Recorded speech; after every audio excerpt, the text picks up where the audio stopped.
Hello hello dear students.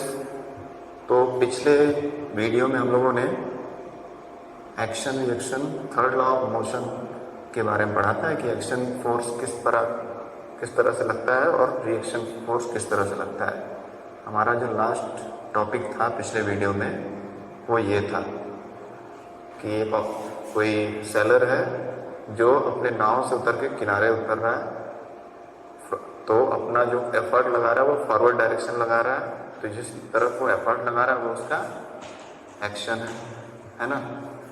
और थोड़ा सा वो दबाव डालना है नाव के आगे के हिस्से पे खुद को आगे लाने के लिए, तो वो इसकी वजह से नाव जो है थोड़ा पीछे चली जा रही है, तो वो उसका रिएक्शन है। यानी इसकी एफर्ट की वजह से जो ये फॉरवर्ड डायरेक्शन लगा रहा है उसकी वजह से जो नाव है वो बैकवर्ड डायरेक्शन में चल जा रही है, जिस पे रिएक्शन फोर्स लग रहा है। तो इसके एक्शन का ये रिएक्शन हो रहा है। यहाँ तक हम लोगों ने समझा था, ठीक। अब आगे समझते हैं। हेलो, आगे एक्शन रिएक्शन को समझाने के लिए या थर्ड लॉ ऑफ मोशन को समझाने के लिए एक एक्टिविटी दी गई है जिसको आप भी कर सकते हैं अपने घर पर, लेकिन थोड़ी सी इसमें अरेंजमेंट करनी पड़ेगी आपको। जैसे एक्टिविटी 9.4 दिया है, इसको डायरेक्टली पिक्चर पे चलते हैं। इसके ये आप पिक्चर देख रहे हैं, एक बॉय है, गर्ल है और एक स्केट बोर्ड टाइप का, स्केट बोर्ड एग्जैक्टली नहीं है, ठीक है, एक स्केट बोर्ड टाइप का एक बनाया गया अरेंजमेंट, एक क्यूबॉइडल शेप का लकड़ी का वुडन ब्लॉक है, ठीक है, दो पीसेस हैं, उनके नीचे जो है व्हील, रोलिंग व्हील फिक्स कर दिया गया है, ठीक। तो दो ऐसे वुडन ब्लॉक है। स्केट बोर्ड क्यों नहीं लिया गया? क्योंकि स्केट बोर्ड का जो मूवमेंट होता है वो किसी भी डायरेक्शन में होता है, 360 डिग्री घूम सकता है, जबकि इसका ऐसे अरेंजमेंट किया गया है कि इनका मूवमेंट जो हो केवल लीनियर हो, इधर से इधर या इधर से इधर। ये नहीं कि ये कहीं घूम जाए 360 डिग्री, इधर उधर कहीं भी घूम जाए, तो वो नहीं। तो उसको अवॉइड करने के लिए स्केट बोर्ड जैसा ही है लेकिन स्केट बोर्ड नहीं है, क्योंकि स्केट बोर्ड में डायरेक्शन कहीं भी हो सकता है, एनीवेयर 360 डिग्री, जबकि यहाँ पर जो मूव करेगा व्हील वो फॉरवर्ड या बैकवर्ड एक लीनियर मूवमेंट होगा, सीधा सीधा। तो ये अरेंजमेंट है। और एक बोरी है, बैग है फुल ऑफ सैंड, बालू से भरा हुआ, मिट्टी भरा या कुछ भी भरा रहे, ठीक है, ऐसा कुछ ना रहे जिससे चोट लगे।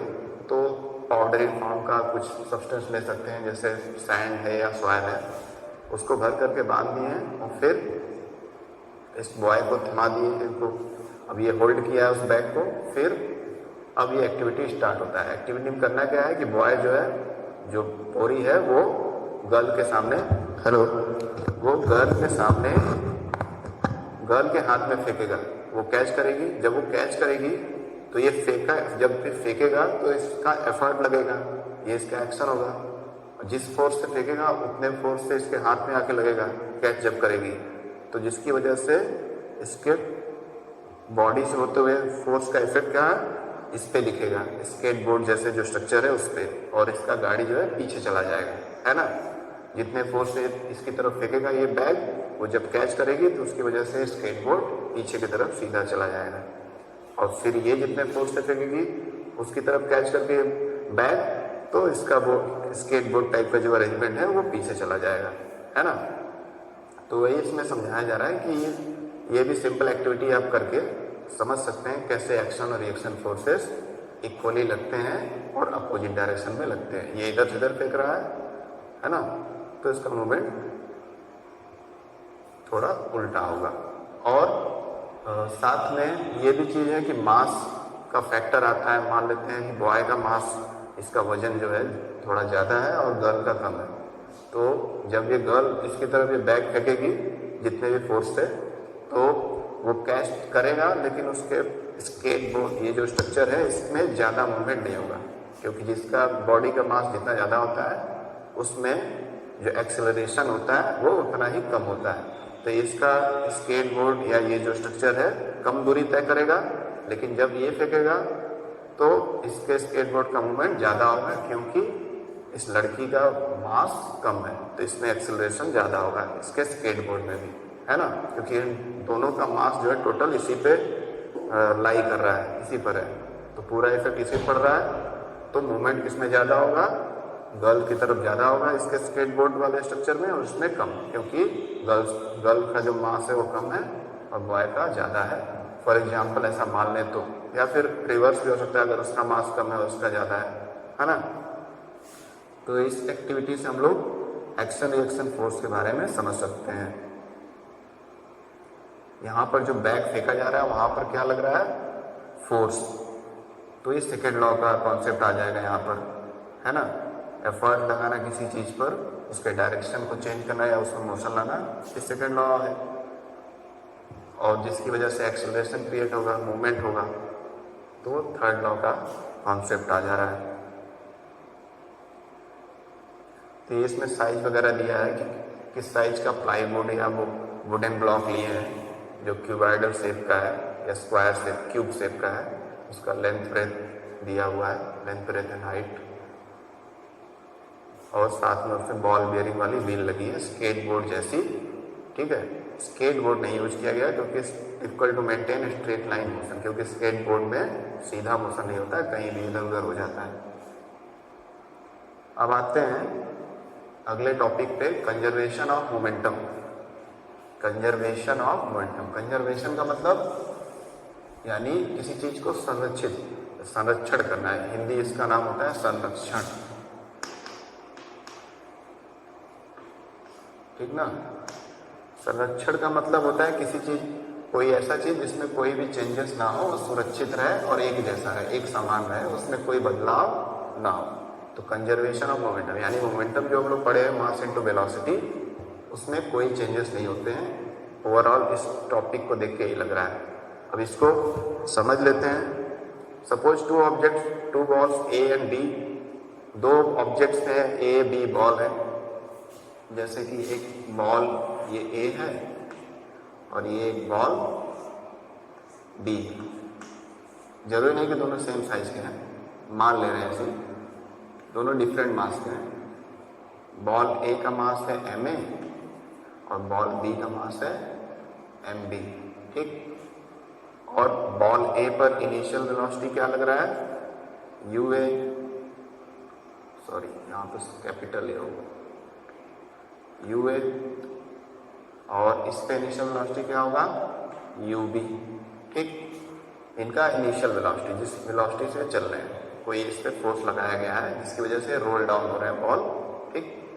फिर ये दोनों बॉल जब टकराएंगे,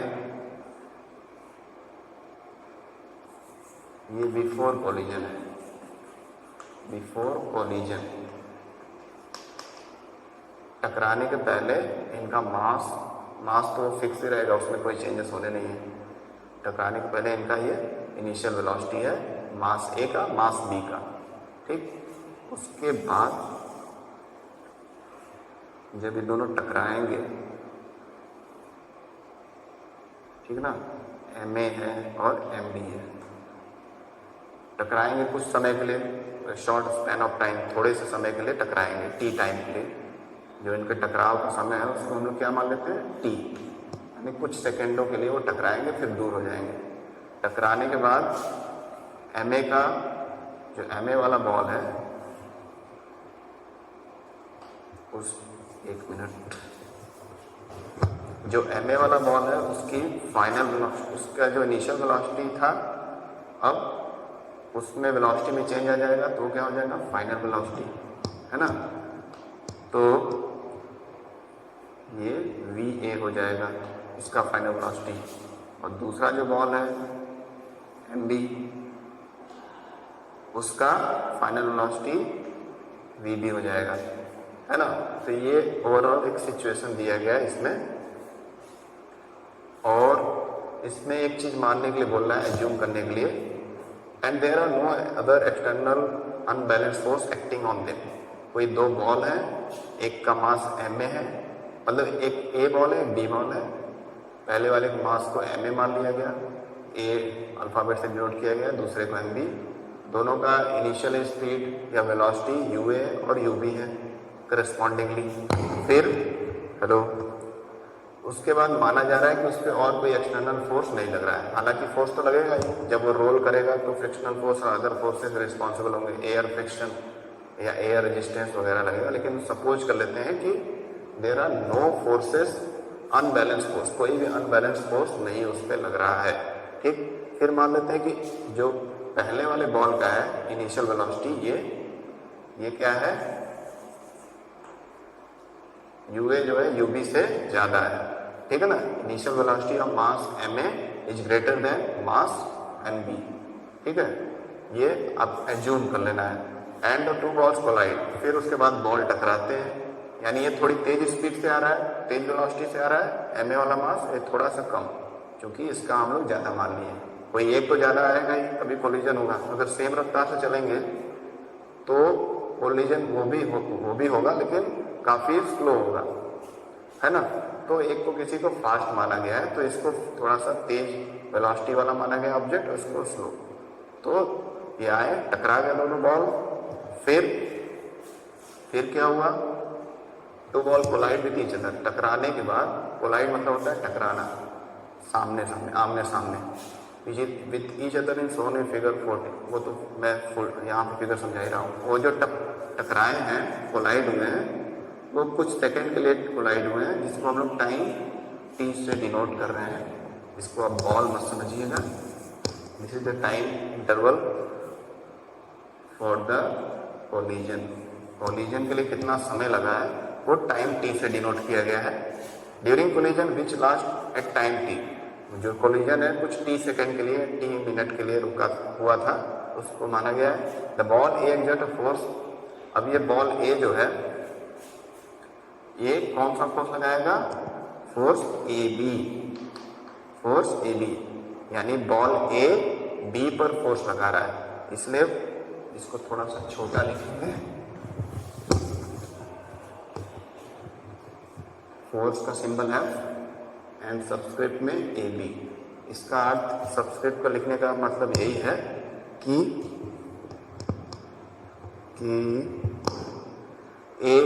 जो ए बॉल है वो बी बॉल पर फोर्स लगा रहा है। ठीक ना, ये सबस्क्रिप्ट का लिखने का ये मतलब है। और जो बी बॉल है वो कौन सा फोर्स लगा रहा है, एम बी ए, एफ बी ए, यानी बी बॉल ए बॉल पे फोर्स लगा रहा है। जब कोलिजन हो रहा है तो एक्शन रिएक्शन हो रहा है ना, इसका एक्शन इस पे हो रहा है, इसका एक्शन इस पे, और उसके रिएक्शन के, ये रिएक्शन फोर्स लग रहा है बी टू ए, है ना। तो यही है, डिनोट किया गया है अलग अलग अल्फाबेट से। फिर क्या दिया गया है, suppose V and B B are the velocities of the two ball A and B after collision respectively. वही मैंने बताया था कि टकराने के बाद दोनों का वेलोसिटी चेंज हो जाएगा, इनिशियल से डिफरेंट ही रहेगा। तो पहले वाले का वेलोसिटी, फाइनल वेलोसिटी वी हो जाएगा, दूसरे का वी बी। ठीक, तो ये सब सिचुएशन समझाया गया है और ये फिगर आपको क्लियर दिया गया है। ठीक, यहाँ पे पहला बॉल है, इसका मास ma है, दूसरा बॉल mb। पहले बॉल का इनिशियल वेलोसिटी ua है, दूसरे बॉल का ub। दोनों कोलाइड में, मतलब पास में आए, टकराए। टकराने में ए बॉल बी पे फोर्स लगा रहा है, तो इसका फोर्स क्या होगा, एफ ए बी। और उसके रिएक्शन के एवज में, यानी इसके एक्शन के बदले में ये रिएक्शन कर रहा है किस फोर्स से, एफ बी, बी से ए की तरफ फोर्स लग रहा है अपोजिट डायरेक्शन में, है ना, equal force but in opposite direction. तो वो हो रहा है, थर्ड लॉ ऑफ मोशन का केस अप्लाई हो रहा है वहाँ पर कि एक्शन रिएक्शन हो रहा है। फिर यहाँ पर, फिर अब जब कोलिजन हो गया, बॉल दूर दूर हो गए, टकराने के बाद दूर हो गए, तो पहला बॉल ma, उसका फाइनल वेलोसिटी क्या हो गया, va, और दूसरे बॉल का vb, जैसा कि मैंने पहले ही यहाँ समझा दिया है। आफ्टर कोलिजन, टकराने के बाद ये सब कंडीशन है। अब यहाँ पे आप देखेंगे, फ्रॉम द इक्वेशन को तो छोड़िए, the momentum plural momenta plural momentum. Momentum जो वर्ड है उसका प्लूरल होता है मोमेंटा, वही लिखा गया है। A ball of A before and after the collision are ma ua and ma va। Ball A जो है उसका पहले, कोलिजन के पहले क्या मोमेंटम है, ma इंटू ua, है ना। मोमेंटम का फार्मूला क्या होता है, मास इंटू वेलोसिटी, और स्मॉल p से दिखाते हैं, इसको डिनोट करते हैं मोमेंटम, ये होता है। तो केवल बॉल ए का देखा जाए तो मोमेंटम क्या होगा, इनिशियल मोमेंटम अगर हम देखें तो ma u है, क्योंकि इनिशियल वेलोसिटी u माने हैं। और कोलिजन के बाद फाइनल मोमेंटम देख सकते हैं क्या होगा, mb ub, ठीक, सॉरी ub नहीं, mb भी नहीं, ma va, फाइनल वेलोसिटी, मास तो वही रहना है। तो ये ए बॉल के लिए हो गया, बॉल ए के लिए, ठीक ना।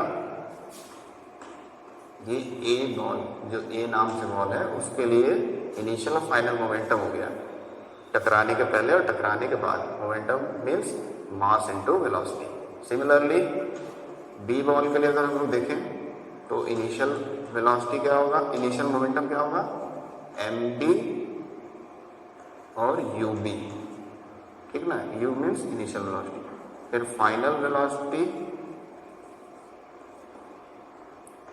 क्या होगा, एम बी और वी बी, है ना, फाइनल वेलोसिटी वी बी। तो ये दोनों का मोमेंटम हो गया initial before collision, after collision. Initial final कहने का मतलब यही है कि टकराने के पहले और टकराने के बाद। फिर अब जो टकराने में कुछ समय लगा है ना, कुछ समय अंतराल, टाइम इंटरवल हुआ है, तो उसको टी माने हैं। तो उस टाइम से अगर हम इन मोमेंटम को डिवाइड करेंगे तो हमको क्या मिल जाएगा, rate of change of momentum, momentum में चेंज। हर एक बॉल का इनिशियल मोमेंटम, फाइनल मोमेंटम का डिफरेंस, वो टकराने का जो टाइम लगा है टी, उससे अगर कंपेयर करेंगे तो हमको क्या पता चल जाएगा, rate of change of momentum, और जिससे हमको अल्टीमेटली फोर्स का वैल्यू पता चल जाएगा, क्योंकि rate of change of momentum क्या है, फोर्स के इक्विवेलेंट होता है, यानी बराबर होता है। तो आइए इसको देख लेते हैं। इसको देखने के लिए स्क्रीन थोड़ा सा बंद करना पड़ेगा, है ना। तो rate of change of momentum जो टाइम टी लगा है टकराने में, उससे कंपेयर करें तो rate of change of momentum, ठीक ना, rate of change of momentum delta P upon delta T, या टी, टाइम के कंपेरिजन में क्या चेंजेस हो रहे हैं मोमेंटम में, उसको हम लोग निकालना है। तो अगर पहले बॉल का देखें तो डेल्टा पी क्या आएगा, rate of change of momentum M A, फिर final velocity minus initial velocity होता है, तो final momentum minus initial momentum, है ना, अपॉन टाइम टी। या फिर इसको लिख सकते हैं, मास तो कॉमन है, सेम है मास, तो मास को कॉमन ले लिए, V A minus U A upon time T. तो ये rate of change of momentum हो गया, समय के साथ मोमेंटम में जो चेंज हो रहा है ना। इसको डेल्टा पी अपॉन टी भी लिख सकते हैं। ये ए बॉल का हो गया, बॉल ए के लिए। दूसरा इसी तरह लिख सकते हैं बॉल बी के लिए। बॉल बी के लिए क्या होगा, similarly rate of change of momentum for ball, ये बॉल ए के लिए है, फॉर बॉल ए, ठीक ना, फॉर बॉल। अब बी बॉल के लिए, for ball B, rate of change of momentum delta P upon T is equal to, दूसरे का बॉल का mass M B, final velocity V B, फिर minus M B U B upon time T, ये हो गया। अब मास common है, मास को बाहर निकाल लेंगे, कॉमन ले लेंगे, V B minus U B हो जाएगा। एक मिनट, ये तो और प्रॉब्लम कर दिया। वेट, इसको यहीं पे कर लेते हैं।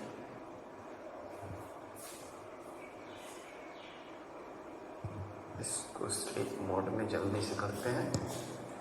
V B minus U B upon time T, this is the rate of change of momentum for ball B, है ना। और ये rate of change of momentum है बॉल ए के लिए। तो ये सारा कैलकुलेशन दिया गया है। अब उसके बाद एक मिनट, आप ये सारा आप लोग देख रहे होंगे, ठीक ना। मोमेंटम, मास इनटू वेलोसिटी, पहले बॉल का इनिशियल मोमेंटम, फाइनल मोमेंटम, फिर दूसरे बॉल का, बी बॉल का इनिशियल मोमेंटम, फाइनल मोमेंटम, फिर जो टकराने के बीच में जो समय लगा है उस समय को लेंगे, उससे कंपेयर करेंगे, तो उससे हम लोग को मोमेंटम में चेंज पता चलेगा समय के अंतराल में, समय के गैप के बाद। तो उसको rate of change of velocity बोलते हैं, वो निकालेंगे। फाइनल मोमेंटम में से इनिशियल मोमेंटम माइनस करेंगे अपॉन टाइम, टाइम से डिवाइड करेंगे। तो इस तरह से बॉल ए, बॉल बी का rate of change of momentum पता चल जाएगा। और rate of change of momentum is ultimately equal to the force, है ना। जो ये फोर्स, जितना इसका rate of change of momentum है उतना ही उसका ही होगा, है ना। बस अपोजिट डायरेक्शन में होगा मोमेंटम चेंज, क्योंकि फोर्स अपोजिट डायरेक्शन में लग रहा है, एक्शन और रिएक्शन फोर्सेस, ठीक। अब उसके बाद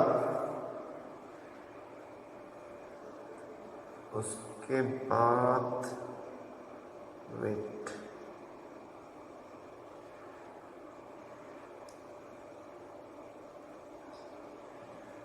अब आते हैं वापस चैप्टर पे।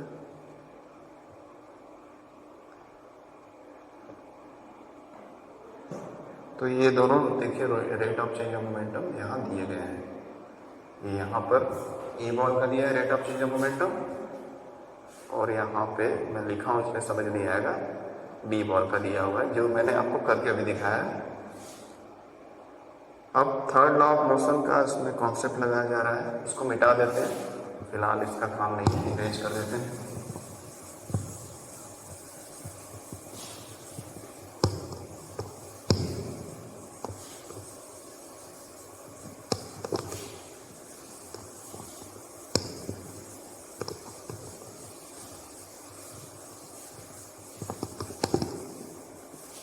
ठीक, तो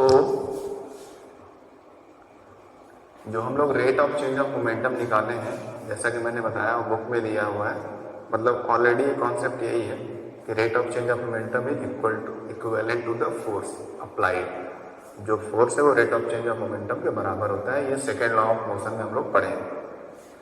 तो जो पहले ऑब्जेक्ट का जो rate of change of momentum है वो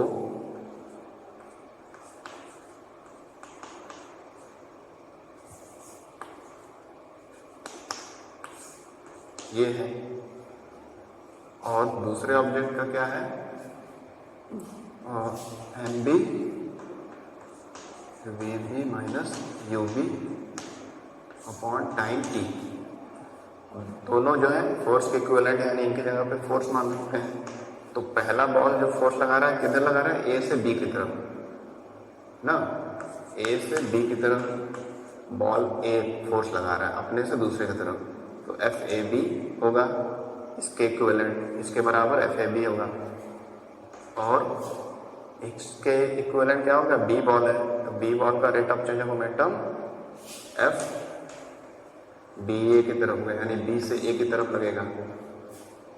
अब ये कर रहा है एक्शन, मान लेते हैं ये बॉल एक्शन कर रहा है, तो ये कर रहा है रिएक्शन, तो रिएक्शन फोर्स अपोजिट डायरेक्शन में होगा, तो इसलिए यहाँ पे माइनस लगाएंगे, ठीक ना। माइनस लगाने का अर्थ ये नहीं है कि वैल्यूज माइनस में आएंगे, minus value indicate that forces are in opposite direction, ठीक। फोर्स अपोजिट डायरेक्शन में लग रहा है, इसलिए माइनस साइन यहाँ पर हम लोग लिखेंगे।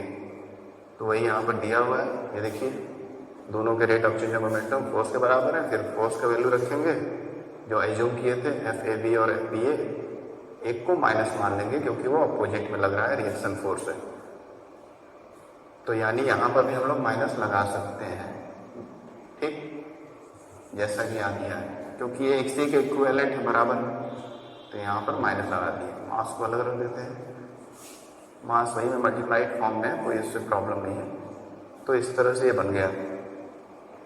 अब law of conservation of momentum क्या सिद्ध करता है, क्या प्रूव करना चाह रहा है, उसको समझते हैं। जो ए ऑब्जेक्ट था और जो बी ऑब्जेक्ट था, इसका मोमेंटम इनिशियल और फाइनल मोमेंटम इसका, ठीक है, इसका इनिशियल मोमेंटम और इसका इनिशियल मोमेंटम, दोनों का सम इन दोनों के फाइनल मोमेंटम के सम के बराबर होगा। यानी कि शुरू में जो मोमेंटम था, जिस मोमेंटम से ये चल रहे थे समय के साथ, जिस मास और वेलोसिटी, मास तो वही जो भी था इनका पार्टिकुलर सेपरेट, और जो इनके साथ इनका वेलोसिटी था ऑब्जेक्ट का मूव करने का, वो जिस मोमेंटम से स्टार्टिंग में दोनों चल रहे थे, टकराने के बाद जब अलग अलग हुए तो बाद में जो फाइनल मोमेंटम इनमें क्रिएट हुआ वो उनका वो भी बराबर था। यही ये सिद्ध करता है। यानी मोमेंटम शुरू में टकराने के पहले और टकराने के बाद जो था दोनों ऑब्जेक्ट में बराबर था, ठीक। तो इसी को ये लिख रहा है, momentum of object A and B before collision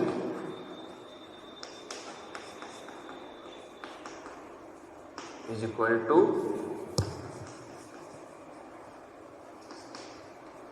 momentum of object, object या बॉल बोल सकते हैं, आफ्टर कोलिजन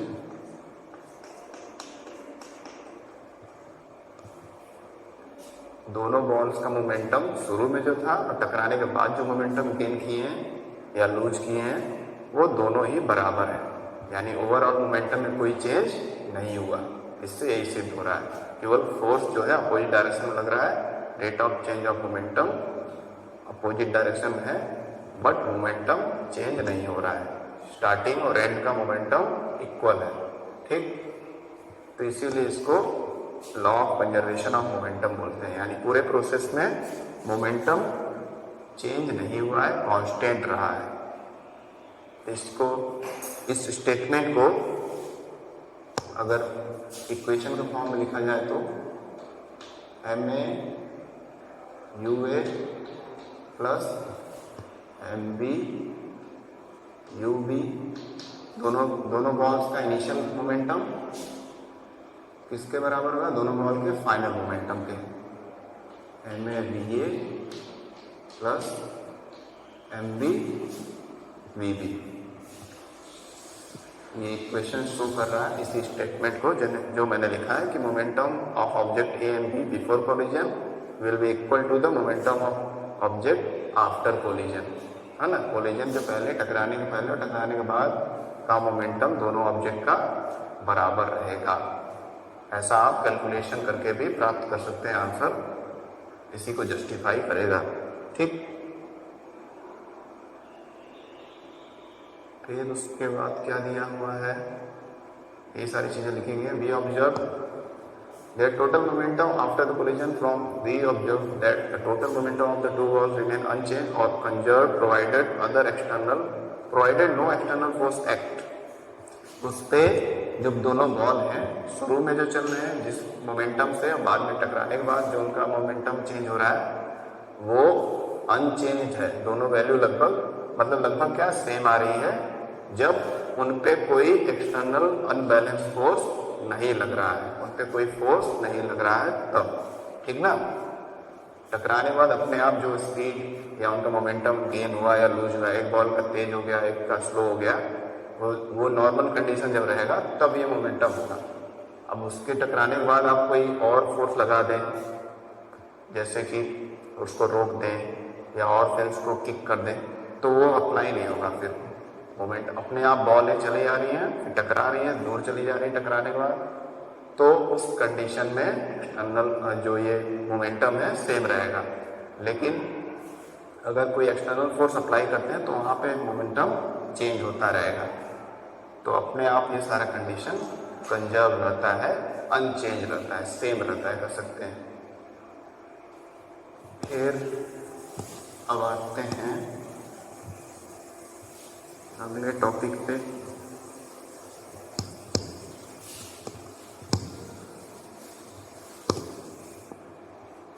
अगला टॉपिक क्या है? As a result of this ideal collision experiment, we say that sum of momentum of the two objects before collision is equal to the sum of the momentum after collision, provided that there is no external unbalanced force acting on them। वही कि कोई external force उस पर नहीं लग रहा है, तब इनिशियल मोमेंटम दोनों बॉल के इनिशियल मोमेंटम का जो सम है दोनों बॉल के फाइनल मोमेंटम कोलाइड करने के बाद का सम जो है वो बराबर रहेगा, जब उन पे कोई बाहरी फोर्स या अनबैलेंस फोर्स न लगा हो। हालांकि फ्रिक्शनल फोर्स और फोर्सेस भी रिस्पॉन्सिबल होंगे, लेकिन उन सबको नेग्लेक्ट कर दिया जाए तो। This is known as the law of conservation of momentum.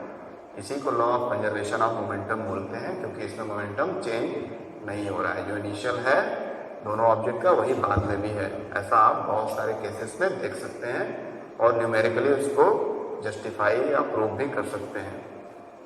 This statement can alternatively be given as the total momentum of the two objects unchanged or conserved by the collision। जो इसको दूसरे तरह से अगर बोलना रहे तो जो टोटल मोमेंटम है दो ऑब्जेक्ट का वो अनचेंज है, चेंज नहीं हुआ है, या फिर सेम है, कंजर्व जिसको बोलते हैं, कोलिजन के बाद भी। ठीक है ना, कोलिजन के बाद पहले भी कुछ जो था दोनों का मोमेंटम का सम, और टकराने के बाद भी जो है वो सेम ही है, कोई चेंज नहीं हुआ है। इसी को हम लोग law of conservation of momentum कहते हैं। फिर इसके लिए एक्टिविटी 9.5 दिया है।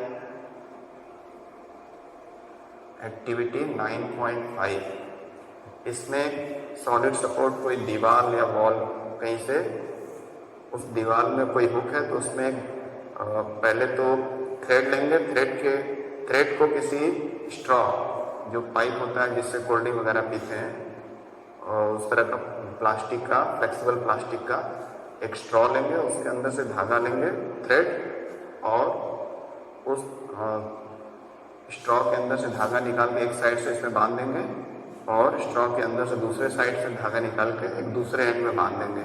ठीक, और ये स्ट्रॉ यहाँ पर है।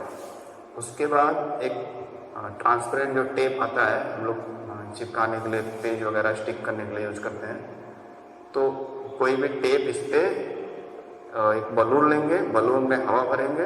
ठीक है, हवा भरने के बाद उस बलून को बांध देंगे धागे से, थ्रेड से, और फिर उस बलून को इस ये जो खोखला स्ट्रॉ है, पाइप है प्लास्टिक का, उस पर चिपका देंगे टेप की हेल्प से। इस स्ट्रॉ पर इस फूले हुए बलून को चिपका देंगे टेप की हेल्प से। फिर अब क्या करेंगे, बलून को जब ये सारा अरेंजमेंट हो जाएगा तो बलून का वो थ्रेड खोल देंगे। जब बलून का थ्रेड खोलेंगे तो क्या होगा कि इसमें से जो एयर है वो बाहर की तरफ निकलेगा इधर, जैसा कि आपको डायरेक्शन ये दिखा रहा है। ठीक है, तो ये इसका एफर्ट होगा। एफर्ट की वजह से क्या होगा कि ये एक फोर्स क्रिएट करेगा। ये एयर निकलना है तो एक एफर्ट लगा रहा है इस सरफेस की तरफ, जिसकी वजह से स्ट्रॉ जो है दूसरी तरफ जाएगा, है ना। तो यहाँ पे क्या दिखा रहा है कि स्ट्रॉ किस डायरेक्शन मूव करेगा, इस डायरेक्शन में, और बलून का जो एयर है वो इस डायरेक्शन मूव कर रहा है ना। तो दोनों में अपोजिट डायरेक्शन में मोमेंटम हो रहा है, यानी एक्शन रिएक्शन फोर्स इन्वॉल्व है। यहाँ एक्शन इस तरफ हो रहा है, फोर्स एयर रेजिस्टेंस या एयर फ्रिक्शन जो है इधर लग रहा है, और जिसकी वजह से, इसके दबाव की वजह से जो स्ट्रॉ है इस बैकवर्ड डायरेक्शन में चला जा रहा है। अगर इससे कंपेयर करें तो ये फॉरवर्ड है, ये बैकवर्ड डायरेक्शन में चला जा रहा है। जितनी ज़्यादा इसमें हवा भरी रहेगी उतना ही दूर ये स्ट्रॉ बलून के साथ चिपकता हुआ चला जाएगा।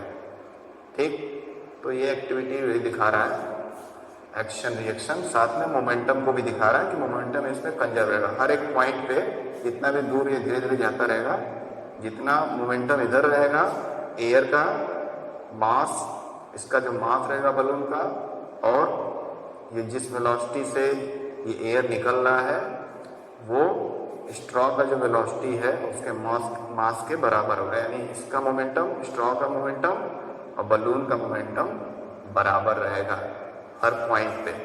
हर एक पॉइंट अगर देखें 1-1 सेकेंड में जो मूव कर रहा है या मिली सेकेंड में मूव कर रहा है वो बराबर रहेगा। ये मोमेंटम कंजर्वेशन का एक सिंपल सा एक्सपेरिमेंट है, एक्टिविटी है, आप समझ सकते हैं। फिर दूसरा क्या दिया हुआ है, एक और दिया हुआ है एग्जाम्पल एक्टिविटी 9.6, इसको भी समझ लेते हैं।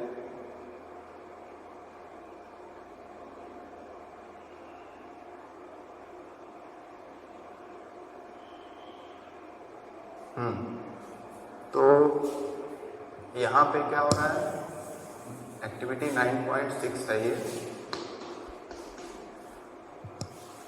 इसमें एक स्टैंड दिया गया है, क्लैंप लगा है, क्लैंप से एक धागे की हेल्प से टेस्ट ट्यूब लटकाया गया है दोनों एंड से बांध करके, ठीक है। और उस टेस्ट ट्यूब में वाटर फिल्ड है, पूरी तरह से नहीं, हाफ फिल्ड है या उससे भी कम, और एक कॉर्क लगाया गया है, रबर का कॉर्क फिक्स करके एकदम टाइटली पैक लगा दिया गया है, और नीचे से बर्नर ऑन कर दिया गया है। डायरेक्टली बर्नर पे नहीं है, थोड़ा ऊपर रहेगा ताकि डायरेक्टली हीट ना हो, नहीं तो क्रैक हो जाएगा शीशा या कांच जो है, इसमें थोड़ा ऊपर इसको हैंग किए रहेंगे ऐसे ही क्लैंप की हेल्प से। अब ये जब गर्म होगा तो इसमें का पानी जो है हीटअप होकर के वेपर में चेंज होगा, और वेपर में जब चेंज होगा तो वेपर का प्रेशर बनेगा इसके अंदर। जितना ज़्यादा हीटिंग होगा उतना ज़्यादा इसमें वेपर फॉर्म में वाटर कन्वर्ट होगा। उस प्रेशर की वजह से जब बहुत ज़्यादा प्रेशर वेपर का हो जाएगा तो ये जो कॉर्क है हमारा, इसका ढक्कन बोल सकते हैं, कैप भी बोल सकते हैं, लेकिन कॉर्क बोलेंगे, एयर टाइट कॉर्क है, तो ये इस डायरेक्शन में फ्लो हो जाएगा, मतलब ब्लो हो जाएगा, उड़ जाएगा। बहुत ज़्यादा प्रेशर हो जाएगा वाटर वेपर का, जिसकी वजह से ये ढक्कन हाई प्रेशर की वजह से बाहर की तरफ चला जाएगा, और ये जब इस डायरेक्शन में जाएगा तो हमारा टेस्ट ट्यूब जो है इस डायरेक्शन में आ जाएगा, ठीक ना। वो ढक्कन ऐसे गया तो ये थोड़ा सा टेस्ट ट्यूब ऐसे हो जाएगा। ये बहुत ही ध्यान से आप देखेंगे एक्टिविटी करके तो आप इजीली ऑब्जर्व कर पाएंगे, ठीक। तो ऐसा ये आपको देखने को मिलेगा। तो यहाँ भी वही बात हो रही है कि एक्शन रिएक्शन हो रहा है, और मोमेंटम का भी बात हो रहा है कि जिस मास और वेलोसिटी से, इसका कुछ मास होगा कॉर्क का और ये कोई वेलोसिटी एक्वायर किया होगा, तो इसका जो मोमेंटम होगा कॉर्क का, जिस मास और वेलोसिटी से इधर गया, और क्योंकि इस पे फोर्स इधर लग रहा है ना, ये इधर एक्शन मान लेते हैं, तो इधर इसका क्या रिएक्शन हो रहा है, टेस्ट ट्यूब पीछे आ जा रहा है। टेस्ट ट्यूब का मास और टेस्ट ट्यूब जिस वेलोसिटी से पीछे आया वो हो गया उसका मोमेंटम। तो ये मोमेंटम इस कॉर्क के मोमेंटम के बराबर होगा, है ना। तो यही इसमें समझा रहा है। इस तरह से छोटे छोटे एक्टिविटी आप करके सारे फिजिक्स के कॉन्सेप्ट समझ सकते हैं। तो ये एक्टिविटी हो गया 9.16 फिगर था ये। अब उसके बाद न्यूमेरिकल दिए हुए हैं। उसके पहले एक क्वेश्चन दिया था,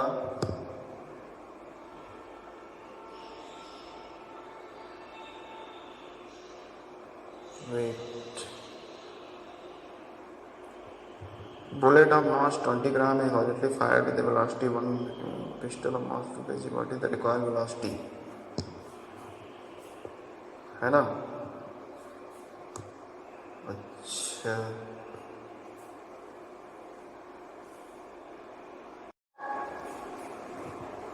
तो इसके पहले गिवन वैल्यूज को नोट डाउन कर लेते हैं, उसके बाद देखते हैं किस तरह से होगा। जो हम लोग ये फार्मूला डिराइव किए, law of conservation of momentum या कंजर्वेशन ऑफ मोमेंटम जो पढ़े हैं उसी पे लगेगा। पहले नोट डाउन कर लेते हैं। जैसे बुलेट का मास दिया है, मास ऑफ बुलेट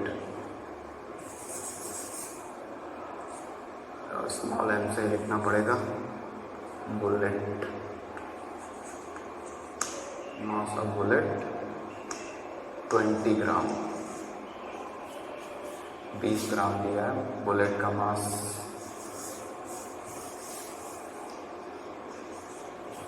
और बुलेट का वेलोसिटी क्या दिया है, initial velocity fired with velocity of this metre per second.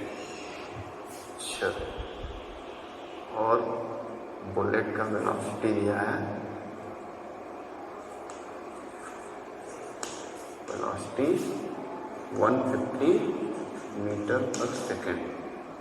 फिर गन का या पिस्टल का दिया हुआ है mass 2 kg, mass of pistol 2 kg।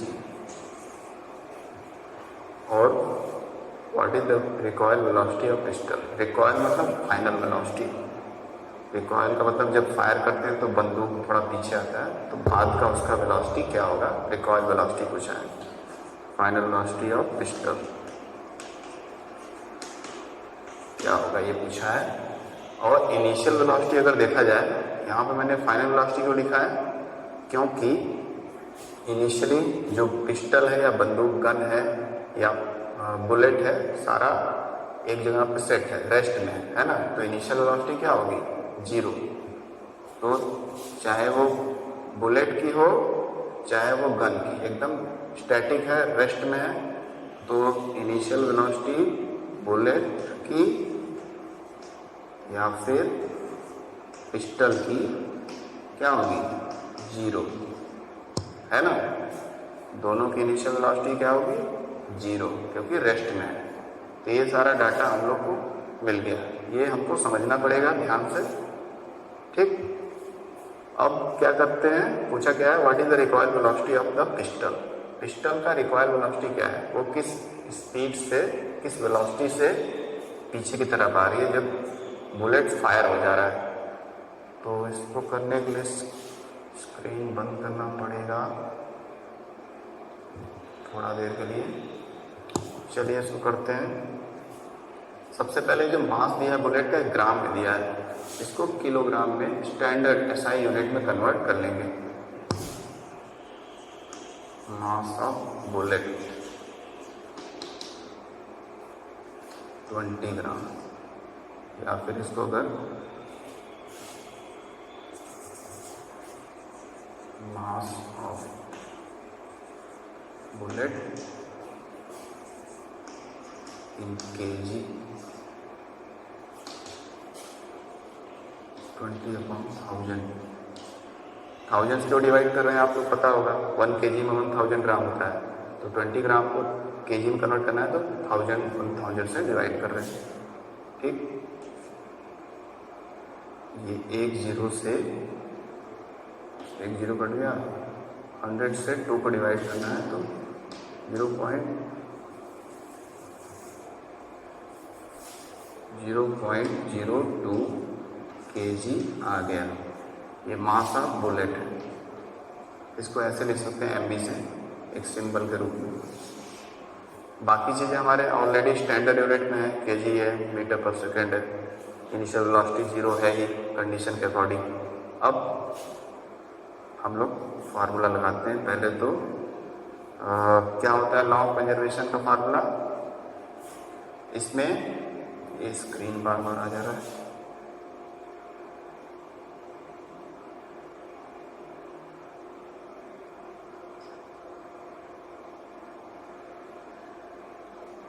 हाँ, तो according to law of conservation of momentum, law of conservation of momentum के अकॉर्डिंग क्या होता है कि गन जो फायर करने के पहले, मतलब बुलेट फायर करने के पहले और फायर करने के बाद क्या मोमेंटम था, वही हम लोग का होगा, दोनों इक्वल होंगे। Momentum of bullet and pistol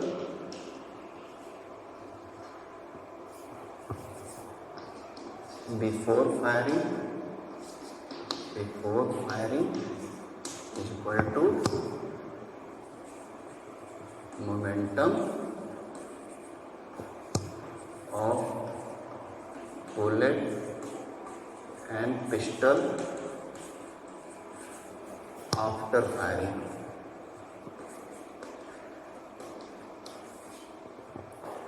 firing करने के पहले क्या मोमेंटम था बुलेट और पिस्टल का, बाद में क्या है फायर करने के बाद दोनों बराबर होगा, क्योंकि लॉ ऑफ कंजर्वेशन मोमेंटम क्या बोलता है, स्टार्टिंग कंडीशन और बाद की कंडीशन में मोमेंटम इक्वल होता है।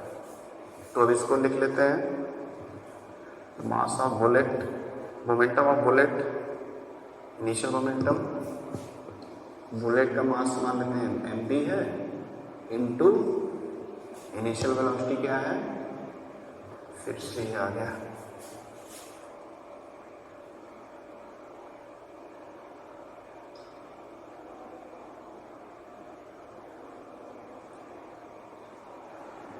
हाँ, बुलेट का मास mv है, इनिशियल वेलोसिटी uv है बुलेट का, plus momentum of pistol, pistol का मास कितना है 2 kg है, अभी तो सिंबल ही लिख रहे हैं पिस्टल यानी T लिख देते हैं, और इनिशियल वेलोसिटी क्या है इसकी, ये u है, initial velocity p is equal to mv bullet mass of bullet into final velocity vb plus mp mass of pistol into final velocity या रिक्वायर्ड वेलोसिटी ऑफ पिस्टल, जिस वेलोसिटी से pistol fire करने के बाद पीछे आ रहा है। तो ये हो गया, इसको ऊपर कर लेते हैं या इधर कर लेते हैं, ठीक ना, इस पोर्शन को यहाँ पर, ये बार बार स्क्रीन हो जा रहा है,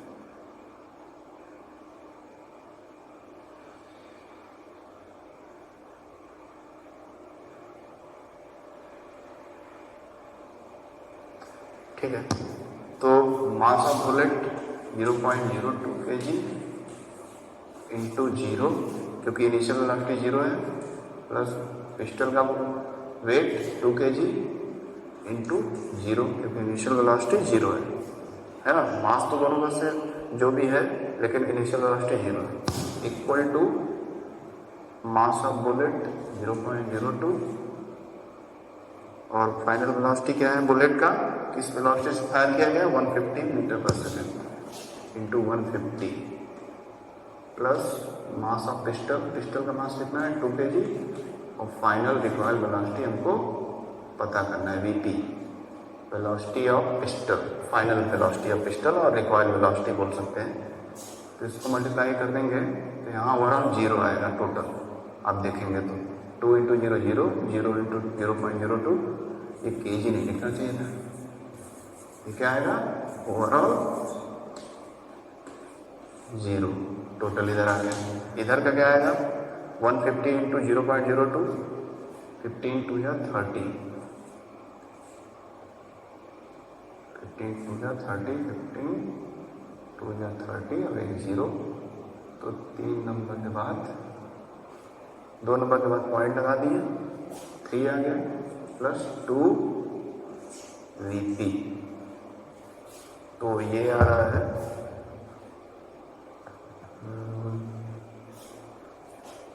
तो ये आ गया 0 equal to 3.00 plus 2 VP, 2 into velocity और रिक्वायर्ड वेलोसिटी ऑफ पिस्टल। अब इसको खत्म करते हैं, स्क्रीन बंद हो जाए एक बार, ये सही हो रहा है, सही हो रहा है। अब इस वेरिएबल को, जो अननोन वेरिएबल है जो फाइंड आउट करना है, इसको इस साइड लाते हैं, ठीक ना, तो ये इधर प्लस में है 2ep, इधर आके माइनस हो जाएगा, माइनस ट्रांसपोज कर रहे हैं, यहाँ प्लस है ये पूरा, इधर लाएंगे इक्वल टू के तो माइनस हो जाएगा, 0 का तो कुछ है नहीं value, minus 2ep is equal to 3.00 को 3 लिख सकते हैं, तो VP means velocity, final velocity of pistol या required velocity of pistol is equal to 3, ये माइनस है, ये 2 इधर इंटू में इधर आके डिवाइड हो जाएगा, है ना, तो फाइनल क्या आ जाएगा, 3/2 का 1.5, ये माइनस इधर ट्रांसफर हो जाएगा। तो record velocity of pistol is -1.5 metre per second. Minus sign का अर्थ क्या है, माइनस साइन का अर्थ क्या है, इसका अर्थ यह है कि जो पिस्टल है बुलेट के अपोजिट डायरेक्शन में मूव कर रहा है, वेलोसिटी में आ रहा है, मूवमेंट उसमें आ रहा है। किसके अपोजिट में, बुलेट जिस डायरेक्शन में जा रहा है उसके अपोजिट डायरेक्शन में ये मूव कर रहा है ना। That's why we are putting negative sign there. Mathematically भी हम लोग सॉल्व कर रहे हैं तो माइनस आ रहा है, और माइनस आने का यही मेन रीज़न है कि जो ये पिस्टल है फायर करने के बाद पीछे की तरफ आता है, जैसा कि हम लोग एग्जाम्पल में पढ़े थे, एक्शन रिएक्शन के एग्जाम्पल्स में, है ना। दैट्स वाई ये माइनस में आ रहा है, और इसका वेलोसिटी काफ़ी कम है, -1.5 मीटर पर सेकेंड, क्योंकि मास ज़्यादा है पिस्टल का, जबकि बुलेट का मास ग्राम में है 0.02 kg, बहुत ही कम है।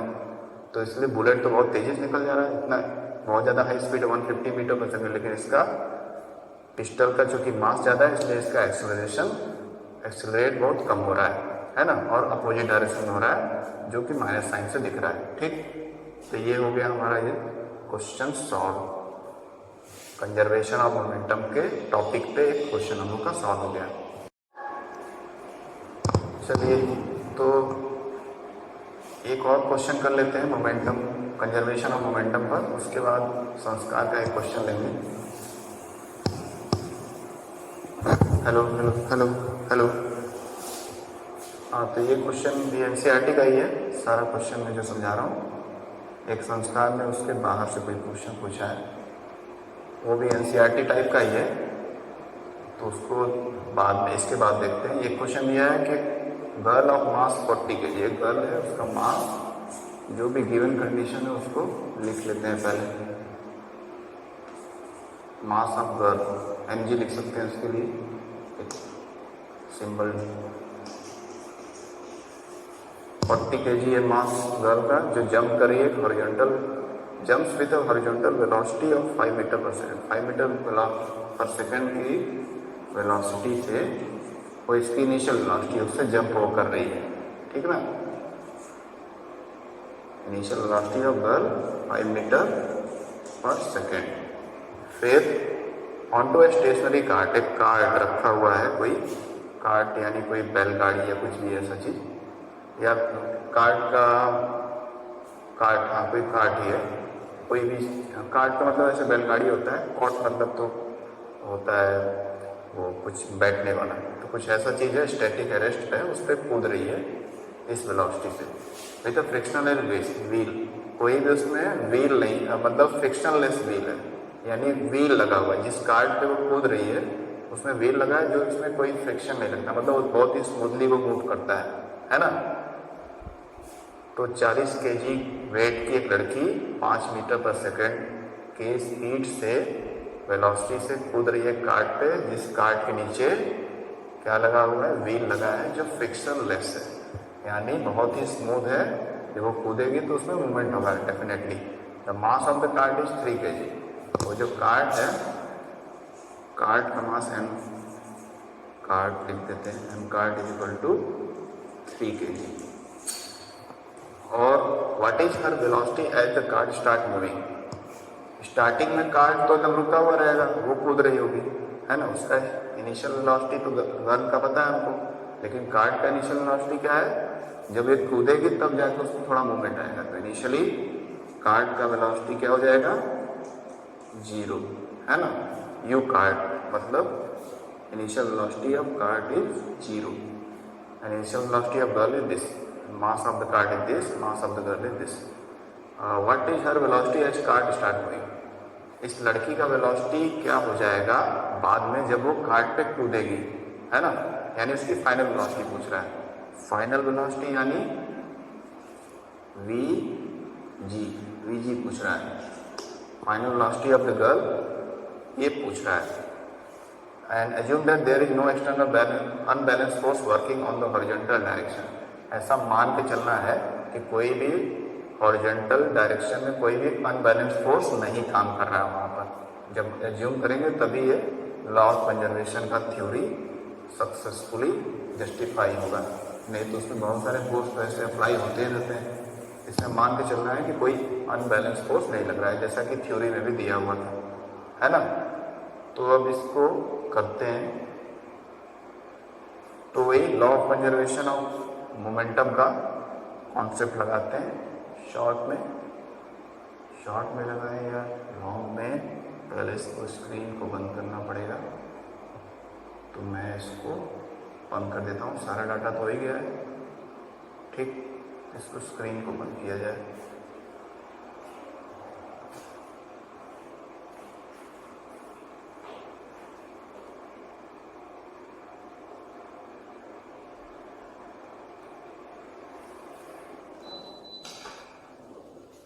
हाँ, तो चलिए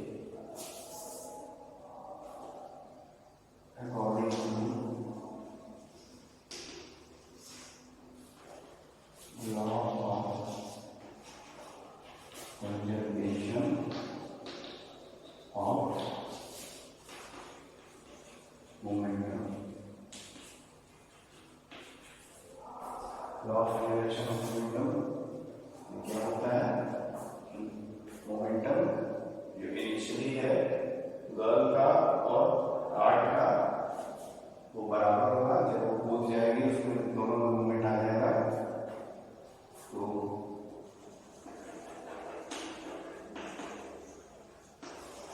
momentum of girl and card, वो लड़की जो मूव कर रही है, hello hello hello hello hello, हाँ, तो मैं जैसा बोल रहा था कि सारे कंडीशन दिए हुए हैं। तो law of conservation of momentum के अकॉर्डिंग जो लड़की का मोमेंटम है और कार्ड का जो मोमेंटम है इनिशियल कंडीशन में, card initially will be equal to momentum of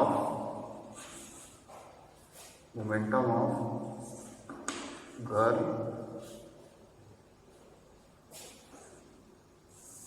and card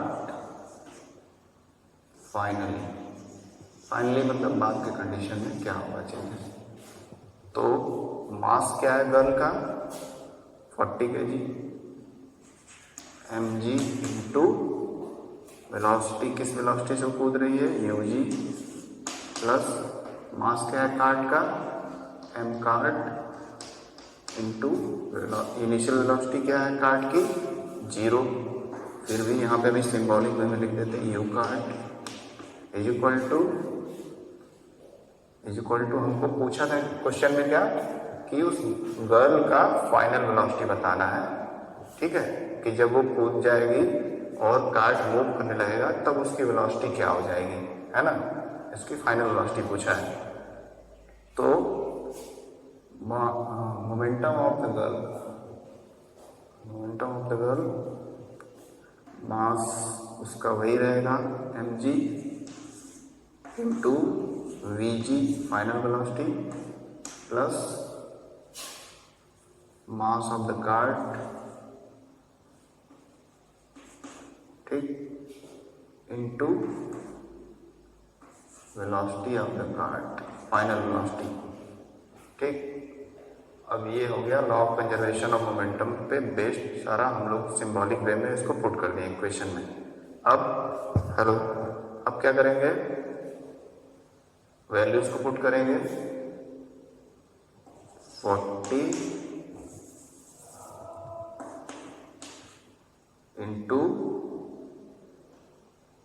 5, ये गर्ल का वेलोसिटी है और कार्ड का मास 3 kg है, वेलोसिटी उसका 0 है और mass of girl final velocity क्या है वही तो निकालना है। 40 इंटू वीजी, है ना। और 1 मिनट गड़बड़ हुआ है। यहाँ पे कार्ड जो है, कार्ड का इनिशियल वेलोसिटी 0 माना गया है ना, क्योंकि इनिशियली वो रुकी हुई अवस्था में, रेस्ट में, और फाइनल वेलोसिटी हमको कार्ड का नहीं चाहिए, तो हम लोग क्या करेंगे, दोनों का मास, टोटल मोमेंटम निकालेंगे फाइनल कंडीशन का। तो क्या होगा, mass of girl plus mass of card into velocity of girl final condition में, है ना। यहाँ कार्ड के वेलोसिटी से हमको कुछ लेना देना नहीं है। तो यहाँ पे मोमेंटम में दोनों का मास लेंगे, गर्ल और कार्ड का, और वेलोसिटी किसका लेंगे, केवल गर्ल का, है ना, क्योंकि दो अननोन क्वांटिटी, हमको कार्ड की वेलोसिटी चाहिए ही नहीं। तो ये यहाँ पे अप्लाई होगा। अब मास ऑफ गर्ल कितना है, 40, प्लस कार्ड का मास क्या है, 3 इंटू Vg, ये है 40 इंटू 5 200, ये 3 इंटू 0 0 ही हो जाएगा। तो अल्टीमेटली क्या आएगा, 40 plus 3 43 Vg, velocity of the girl, है ना। अब इसको ट्रांसपोज कर देंगे यार, ये इक्वल है तो दोनों साइड को रिवर्स कर देंगे, इधर से इधर ला देंगे, क्योंकि हमको अननोन क्वांटिटी निकालना है, तो इसको हमेशा लेफ्ट हैंड साइड लिखते हैं। इसको इस तरह लिख देंगे तो कोई फर्क पड़ेगा नहीं, है ना। अननोन क्वांटिटी को हमेशा लेफ्ट साइड में लिखा जाता है, जिसको हम लोग को फाइंड आउट करना है, और नोन क्वांटिटी इधर रहना चाहिए। तो क्या करेंगे, Vg इक्वल टू 200, ये इंटू में 43 इधर आके डिवाइड हो जाएगा, 200 को 43 से डिवाइड करेंगे। अब तो इसको कर लेते हैं यहाँ पर कहीं, 40 और 3 है ना, तो 43 से 200 को डिवाइड करेंगे, 4 पंजे 20, 4 चौके 16, 4 3 जा 12, 4 4 जा 16, 17, ये आ गया 28। फिर क्या है,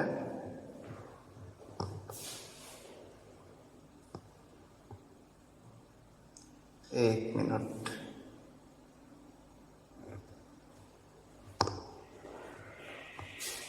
फिर हो जाएगा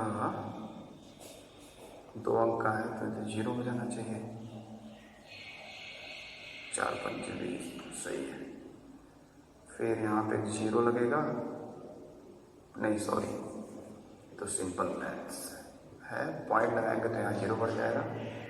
फिर इसके टेबल से 4 4 7 जा 28, 4 6 जा 4.6, तो 6 वाला 6 3 जा 18, 6 4 जा 24, 25, 10 में से 8 गया 2, 8 में से 5 गया, 7 में से 5 गया 2,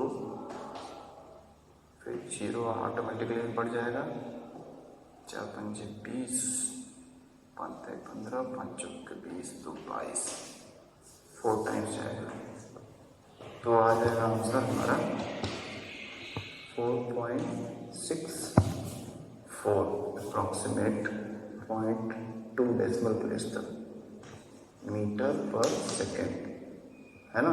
तो ये फाइनल वेलोसिटी ऑफ गर्ल है, जो उस पर जंप कर रही है कार्ड पे, जो रुका हुआ कार्ड है। तो क्या हो जाएगा कि ये वेलोसिटी एक्वायर कर लेगी, उसके बॉडी में ये वेलोसिटी आ जाएगा, है ना। पहले इतना वेलोसिटी था, अब कम हो गया फाइनल वेलोसिटी, क्योंकि वो रुका हुआ कार्ड है ना। तो रुका हुआ कार्ड है तो क्या होगा कि उस पर जब टकराएगी तो उसकी वेलोसिटी और रेड्यूस हो गई है, कम हो गई है, जैसा कि हम लोग आंसर में देख रहे हैं, है ना। तो ये हुआ है, ये आंसर था। अब हम लोग एक लास्ट क्वेश्चन कर लेते हैं। ये आई होप आप लोग को समझ में आ गया होगा। डिवीजन थोड़ा सा यहीं पे मैं कर दिया,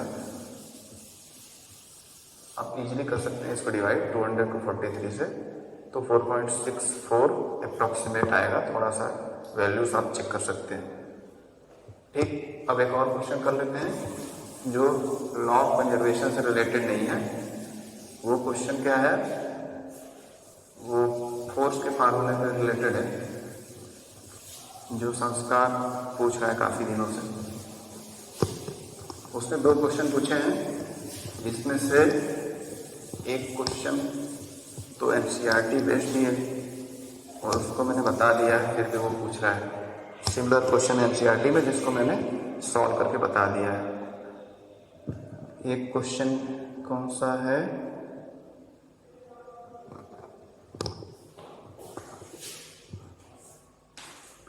ये क्वेश्चन है कि एक कार है, कार वेइंग 2000 kg, एक कार है। एक क्वेश्चन पूरा तो लिखने से कोई फायदा नहीं, सीधे इसका कंडीशन लिख देते हैं। एक कार है जिसका मास दिया हुआ है 2000 kg, 2000 kg का एक कार है और वो मूव कर रहा है 20 मीटर पर सेकंड की स्पीड से। कार की स्पीड क्या है, स्पीड ऑफ कार, ये इनिशियल स्पीड है ना, मूव कर रहा है यानी वो इनिशियली उसका बता रहा है 20 मीटर पर सेकंड, ये कार की स्पीड है। और क्या दिया है, एंड स्टॉप इन 10 सेकेंड, और 20 सेकेंड चलने के बाद कार स्टॉप हो जाती है ब्रेक लगाने के। तो टाइम कितना देर चला कार, 10 सेकेंड। ठीक है, 10 सेकेंड चला है कार 20 मीटर पर सेकेंड के स्पीड से, और उसके बाद ब्रेक लगा दिया गया और स्टॉप हो गई। जब ब्रेक लगा दिया गया तो उसकी फाइनल वेलोसिटी क्या हो जाएगी, 0। स्पीड ऑफ या फाइनल स्पीड उसकी क्या हो जाएगी, speed of car final velocity या फाइनल स्पीड 0 हो जाएगी, क्योंकि ब्रेक लगाकर वो स्टॉप हो गई है 10 सेकेंड के बाद। अब निकालना क्या है, calculate the retardation and retarding force. Retardation निकालना है और रिटार्डिंग फोर्स निकालना है।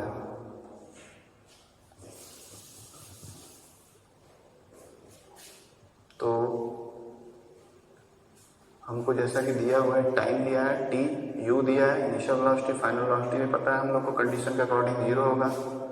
तो इसकी हेल्प से पहले एक्सेलरेशन निकालेंगे और एक्सेलरेशन निकाल देंगे तो उससे फिर फोर्स निकल जाएगा। चलिए निकालते हैं। Using first equation of motion.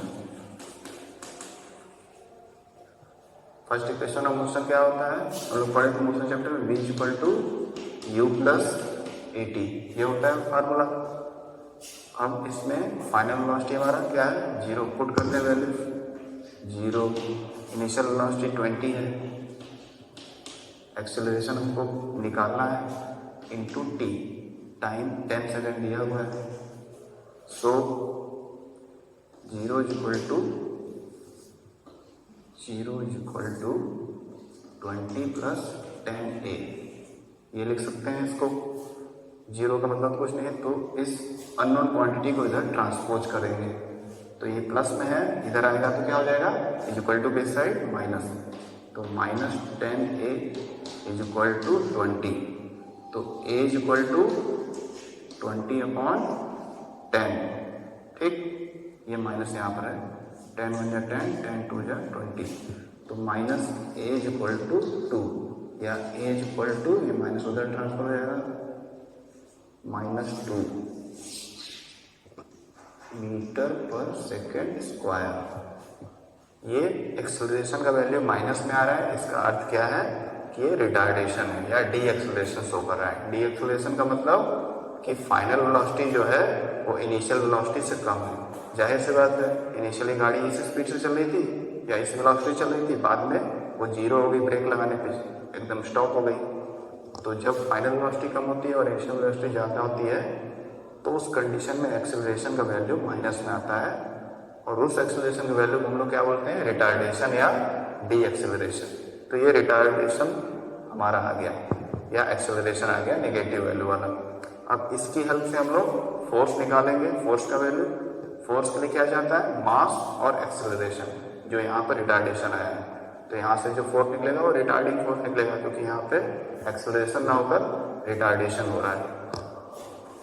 तो we know that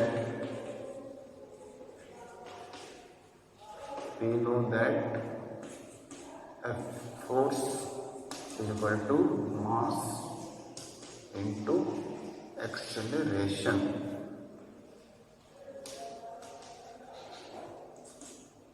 मास कितना है कार का, 2000 kg, 2000 इंटू एक्सेलरेशन कितना है,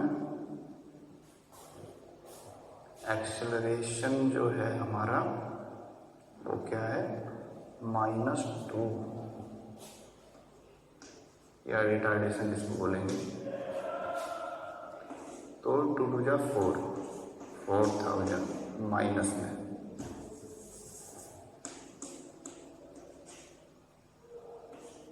-4000 न्यूटन।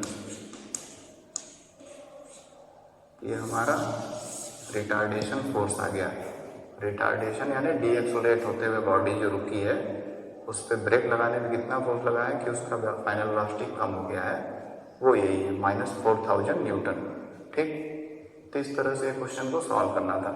एक और क्वेश्चन उसने पूछा है जिसको मैंने ऑलरेडी पिछले वीडियो में बना दिया था, तो उसको समझाने की जरूरत नहीं, यही था एक उसको पूछा हुआ क्वेश्चन संस्कार का। एक कार दिया है जिसका मास 2000 kg है, स्पीड कार की इनिशियल 20 मीटर पर सेकंड है और टाइम 10 सेकंड ले रहा है, और कार का फाइनल वेलोसिटी 0 है ना, ब्रेक लगाने में रुक जा रहा है, स्टॉप हो जा रहा है तो 0 होगा। फिर फर्स्ट इक्वेशन ऑफ मोशन को यूज करके हम लोग इन तीनों जो वैल्यूज दिए हैं u, v एंड t, उससे हम लोग एक्सेलरेशन निकालेंगे। एक्सेलरेशन चूंकि माइनस में आ रहा है इसलिए इसको रिटार्डेशन बोलेंगे, है ना।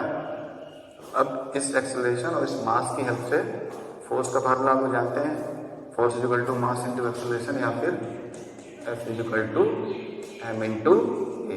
इस तरह भी सिंबॉलिक वे में भी लिख सकते हैं। तो हमारा मास है 2000 और रिटार्डेशन या एक्सेलरेशन है -2, तो -4000 आएगा मल्टीप्लाई करने पे न्यूटन में। ठीक है, तो ये हमारा रिटार्डेशन फोर्स है। ओके, तो इस तरह से ये chapter force and law of motion और मेरी तरफ से एंड होता है। जितने भी पॉसिबल क्वेश्चन थे, कुछ न्यूमेरिकल 3 4 5 क्वेश्चन मैंने बता दिए और सारे कॉन्सेप्ट हम लोग अच्छे से समझ गए। फिर भी कोई कन्फ्यूजन हो तो हम लोग लाइव क्लास में उसको डिस्कस कर सकते हैं, है ना। अब इसके बाद और किसी के कुछ क्वेश्चन आएंगे तो हम लोग उसको बाद में डिस्कस करेंगे। फिलहाल ये चैप्टर एंड होता है और सारे टॉपिक मेरे तरफ से मैंने क्लियर कर दिए हैं। Okay, thank you.